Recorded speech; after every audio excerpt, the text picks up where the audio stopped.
Hey, what's up everyone out there? Welcome back to the channel. Ladies and gentlemen, we have another stack of games, particularly GameCube games, to add back to the collection.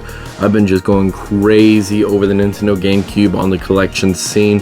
GameCube games. I'm just so happy to be back and have my passion restruck for the Nintendo GameCube. Not that it was ever away, but I've been just particularly been able to come across games that I've been looking for to fill on my shelf for such a long time. Some of the biggest Braille GameCube games added to my collection. Today I'm here to share those with you, as well as PS5, Xbox One X, and Nintendo Switch games as well. Before we get into that, make sure that you are a subscriber. Smash that subscribe button, and as well as hit that like button so hard it turns blue.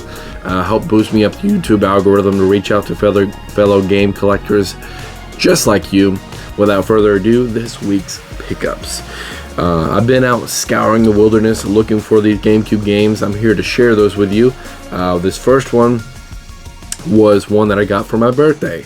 I'll say that because I knew where it was and I knew how expensive it was, and my wife asked me, you know, what do you want for your birthday? And I said, well, you know, this item. So for my birthday, I was granted permission to get this game I've been looking for.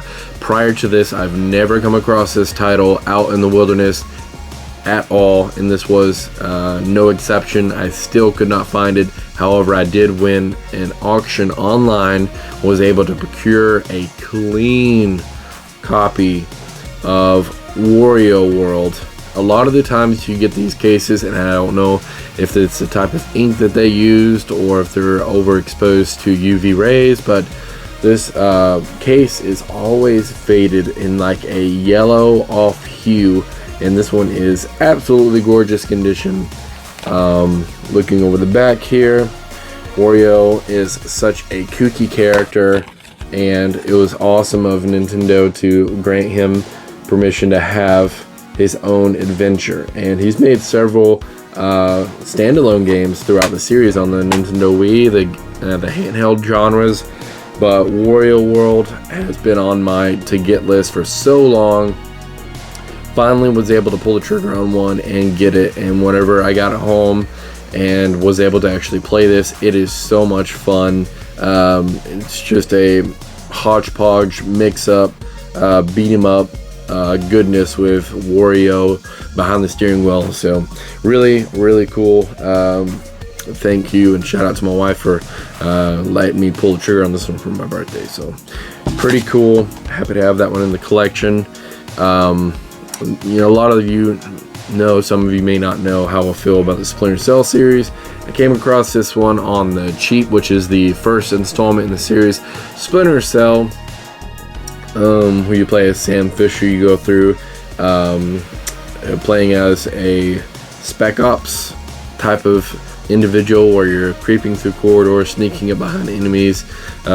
Just a stealth-based awesome experience. So this was my first introduction into a stealth mechanic in the game on the Nintendo GameCube, so happy to add this one back to the collection. I would like to collect the rest of them. I know I have the collector's edition for Chaos Theory, but I'm still missing Pandora Tomorrow and Double Agent. I think they put on the Nintendo GameCube. I haven't come across that one.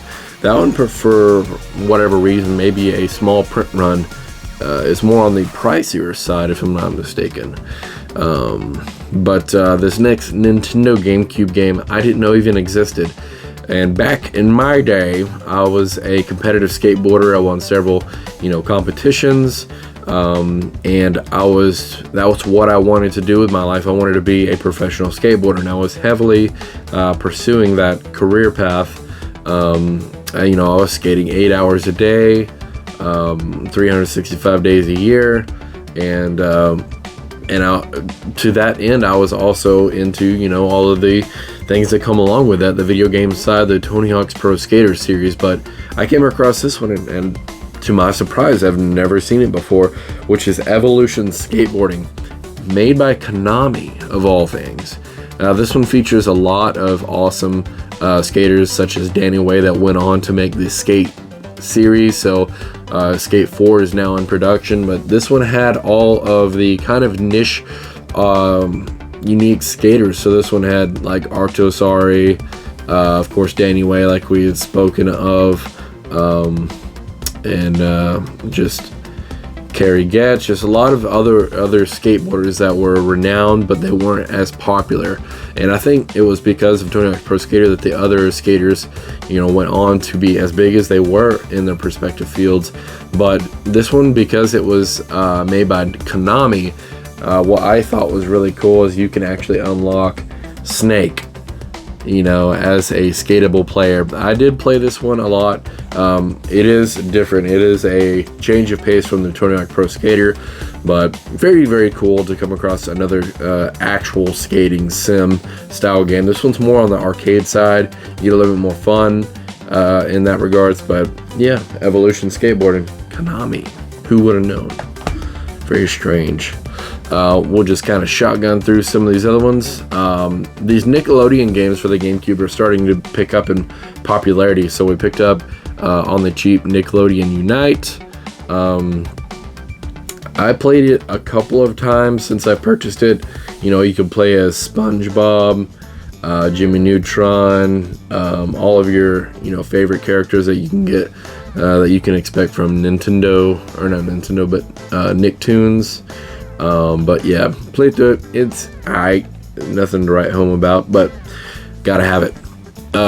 This next one is SSX Tour. The SSX series I've really enjoyed, particularly here lately, but what makes this one particularly awesome to me is it shows right here you can play as the likes as Mario, Luigi, and Peach. You can kind of see right here, play as Mario, shredding the hills on the snowboarding side of things. So since this one was the Nintendo GameCube version, then it was really cool of them to add the additional feature to have the Mario cast added to the game. We got Avatar: The Last Airbender, kind of a kind of like Lord of the Rings. You play. Actually, this one's. It's got some RPG elements actually to it, but it's okay. You play through playing as Aang, you go through the missions, hacking and slashing, finding treasure and stuff like that, so it's pretty cool. Just happy to add that one to the collection. I've never come across that one for whatever reason. Another game I picked up on the cheap, I don't know why, but this game it holds a decent market value, and I came across it for $7, so complete. So we pulled the trigger on Shrek 2. Haven't played this one yet, so maybe it's a hidden gem. Maybe that's why it's holding a decent value. But yeah, I'll have to actually jump in and see what this one's about. So Shrek 2 on the GameCube. SpongeBob games always hold their value as well. So we came across SpongeBob Lights, Camera, Pants. Don't know much about this one. I do like the previous, Battle for Bikini Bottom and games like that. So this one I'll have to check out. 30 levels of madness, multiplayer, up to 4 players. Me and my wife been playing more GameCube this year than ever before, so maybe we'll get a little bit of fun out of that one. Another game on the cheap, Mission Impossible, Operation Serma. Looks like there's some stealth mechanics in this one, so don't know much about this one. Decided to jump in and try it out just to see what's up, but it's made by Atari. But yeah, Mission Impossible added to the collection. This one is one that's actually on the more expensive side of the equation. Not quite sure, maybe small print run, or it actually is, you know, viewed as the community as, you know, one of the better GameCube games. Me and my wife had a blast with it. This was another birthday present, so she actually went out of her way to purchase this one and gift it to me. It is PacMan World Rally. Holds a decent value. I'm not quite sure, again, if that's because of it actually is a good game, and it really is. It's a lot of fun. You know, a lot of people compare this to Mario Kart. It's a lot easier to control, really cool mechanics, but we had a blast with it, so I'm happy with the purchase, and especially because this one's more of a rare title to get from the Nintendo GameCube. But PacMan World Rally, this one was one that I picked up from a local game exchange that was cheaper than it normally was, I'll say. So I got it for like $7. It's normally around $15 to $19, but it's Trans World Surf Next Wave for the Nintendo GameCube. Got this one complete. Of course, all these have been complete so far, but this one's pretty cool. You know, if you're younger and haven't had a chance to. Actually, this case isn't the original case. It's broken, but it is complete, but it is a case that I need to swap out. So I didn't bother taking off that sticker residue like I normally do with all my games. But this particular one, it needs a new case swap, so I'll be doing that soon. But pretty fun game. You know, if you like surfing and you're of this generation, then worth checking out. It's pretty fun. But that's it for the Nintendo GameCube side of things. Huge stack. A lot of really, really awesome gems in there. Let's go ahead and get a couple of off games, and then we got a stack of Nintendo Switch titles. I know I never collect Nintendo Switch games. I only have a small stack back there. I have some in the other portions of my game room, but for the vast majority, that's all I've collected. Pretty much all like the mainstream games. Any other game, I'll particularly go out of my way to pick it up for the PS5 or the Xbox Series X, but it is what it is, because those other are a lot more convenient to play with the given graphical limitations and performance limitations by the Nintendo Switch. But GameStop just had a 50% off clearance deal, and I got this one using my $5 off pro member coupon. So I'll pretty much picked this up for absolutely nothing. This is Panda Hero Remastered. I know it's a random one, but hear me out. It's very similar to, I don't know if you can see that, but it's very similar to you know, Mario. It's a 2D side-scroller where you play as none other than a panda. He has this little bamboo stick. He can throw objects. You know, it's got a double jump feature. 2D side-scroller. Done pretty solidly. But, you know, if I'm going in there to use my coupon, because a little pro tip, if you have that pro member and you're not using it, you're losing it. So I make it a point to go in there, even if I'm not particularly like going in there for this game. I'm going to use my coupon because I paid for it. You know, it's like $20 for the physical media magazine to come in, but to that end, you get $5 coupon every month. So if you don't use it, you lose it. So if I'm using it to get my money back and then some, then you best bet I'm going in there to use my coupon to get something out of it. And then in this case, you know, I got this game for free. So I plan to do that every month. You know, that's 12 free games out of the year for my $20 investment. So that's pretty good. This next one's going to be another birthday game that I was able to pull the trigger on. And I've been looking for this game for a decent deal. Every time I come across it's either in shoddy condition and overpriced, or just overpriced in general. So we got Teenage Mutant Ninja Turtles Mutants in Manhattan.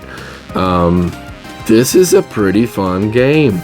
I went into it with no expectations because, you know, TMNT games here and there have been known to be pretty janky games, but they actually did really well in this, in my personal opinion. Some people have mixed opinions of it, but as far as like where my expectation levels have been for TMNT games, looks like they actually put a little bit more effort into this one. There is a multiplayer aspect that's pretty unique that you can play online. Beyond that, then, you know, it has some RPG elements where you can, you know, level up your characters, get them stronger. The art style is kind of like a comic book, but the turtles look absolutely awesome in this one. So TMNT Mutants in Manhattan, I got it for $25. Normal retail on this one currently at the making of this video, it's around $44 to $55, somewhere in that range, maybe even more if you get it in like a retail setting. But pretty cool. It's a TMNT game, one of the very few TMNT games I didn't have in the collection, so super pumped to add that one to the collection. We got a stack of Nintendo Switch games. We'll kind of put through this. Me and my wife have been just head over heels for the Mario Party franchise. So we went through and played through all the GameCube ones, each world, and just broke it down and played even the Wii Mario Party 8. And then I let her know that there's a couple of them that we haven't actually experienced yet. So she was pretty pumped to be able to pick up Mario Party Superstars. Really cool rendition of the classics. You know, you can go through and play through some of the GameCube versions, not like in its entirety. So this one features the mini games aspects and a handful of mix options for the worlds that you can explore. It would have been cool if they would have implemented, you know, the revitalized version of each game. That would have been super cool, but it was cool nonetheless to get the classic experience out of this that's been revitalized. It looks so good, it plays really well. But yes, Mario Party Superstars, and then we also picked up Super Mario Party for the Nintendo Switch. Man, this one, obviously it's fun. It's got really cool multiplayer and co-op options in this one, which we really appreciated. But the motion controls, it diverges, in my personal opinion, way too much on the motion controls. There's some games that, you know, you have to, you're forced to use the motion controls on most of the mini games. But what frustrates me most about this particular one is it forces you to use the Joy-Cons in this form, which is such an annoyance. You know, you go out and you spend $80 on a Pro controller that you can't even use for a Mario game. Very frustrating. Even though the, you know, the Pro controllers have the gyro in it, you can use that function, and they could have, you know, coordinated around that, but it forces you to use these jibbity jank Joy-Cons. I very much dislike and not a fan of the Joy-Cons. They disconnect randomly. They get poor connection whenever you really need it to have a solid connection. I mean, in my personal opinion, the Nintendo GameCube's Wavebird had better connectability than the Joy-Cons. You know, I can sit across the room and play all day Metroid Echoes 2 on the Nintendo GameCube with Wavebird, no issues whatsoever, as long as I got battery. And these I can set, you know, 3 to 5 feet away and push a button or whatever and it not have a response on it. So not a fan of the Joy-Cons being forced to use them in this, but we had a lot of time. We definitely got our money's worth out of it, but don't like the fact that you have to use it on there. Definitely late to the party for this next Super Mario game, but this next one is Super Mario 3D World plus Bowser's Fury. I've been wanting to play this for so long, and I finally found it at a decentable price. But I'm playing through Bowser's Fury right now. It's a spin off of the 3D style of the 3D world, but I'm really enjoying it so far, being able to go through and actually playing it with my wife as a multiplayer aspect to it, where they can play, or I can play through Koopa Kid, I believe. But yeah, really cool. It comes with both games. Best, or a good bang for your buck, because it comes with a dual pack, but a really cool one there.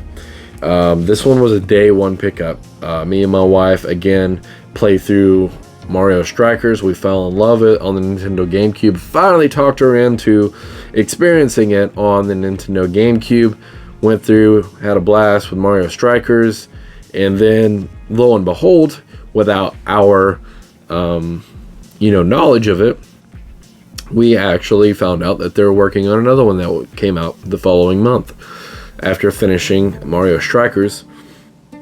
Then the Mario Strikers Battle League released for the Nintendo GameCube. So day one pickup, we picked this bad boy up. We've been enjoying it. It is a blast playthrough as all of your announced and beloved characters. You get to kick people back into that electric fence. The animations for the goals and stuff are so good, especially with Wario. Whenever he flips open or flips up that head of, I believe it's a garlic clove. He loves garlic. He's like, "Oh baby," and just sprays his dirty breath all over the screen. It is epic. So we've been really enjoying this together. Really cool that they brought it back, and with the art style to this, it's just so freaking cool. I love it. But ladies and gentlemen, that is it. We've collected over 10 GameCube games added back into the collection. We are getting way up there in the body count of the Nintendo GameCube games. We got, Nintendo Switch stack, which I never do, and then some more Nintendo, or some more Ninja Turtle action. But really good haul. Thank you all. If you made it this far, you're absolutely legend in the video. Thank you for liking, commenting, and subscribing. I'll catch you all in the next one. Until next time, keep gaming. Peace.